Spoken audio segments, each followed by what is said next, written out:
ঈদ মোবারক everyone. Eid মোবারক। আজকে আমরা একটু ঘুরতে বেরোলাম ঈদের দিন। আর দেখুন ডাল লেকের ধারে কি অবস্থা, কি ভিড় আপনাদের একটু দেখাই।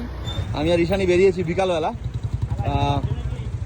সারাদিন বেরাইনি, সারাদিন বাড়িতেই ছিলাম। আর দেখুন সূর্যটা অস্ত যাচ্ছে, কি দুর্দান্ত লাগছে এই জায়গাটা।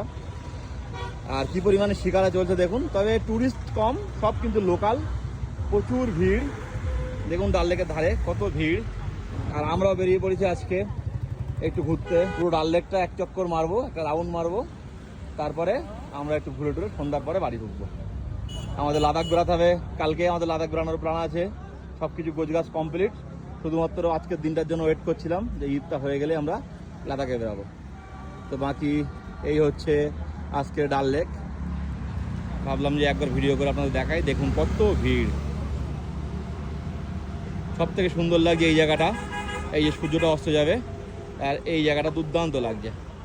আর বিকালবেলা কিন্তু ডাল লেকের পাশে খুব সুন্দরই লাগে। এটা হচ্ছে ঘাট নাম্বার 16, ঘাট নাম্বার 16 এখানে দেখুন। আর এটা হচ্ছে নেহেরু পার্ক, ডাল লেকের উপরে এই পার্কটা। এখানে দেখুন কত পরিমাণে শিকারা চলছে, কি ভিড়। হ্যাঁ খুব সুন্দর লাগছে, দুর্দান্ত। সব থেকে আমার ভালো লাগছে এই যে এখানে দেখো সানসেট হচ্ছে, কি দুর্দান্ত। যাই হোক, এই ভিডিওটা এখানে শেষ করছি। ছোট্ট একটা ভিডিও করার ছিল, আপনাদের দেখানোর ছিল যে ঈদের দিন এখানে মানুষ কেমন এনজয় করে। আমরাও ঘুরছি সেই সাথে। দেখা হচ্ছে পরের ভিডিওতে, সবাই ভালো থাকবেন।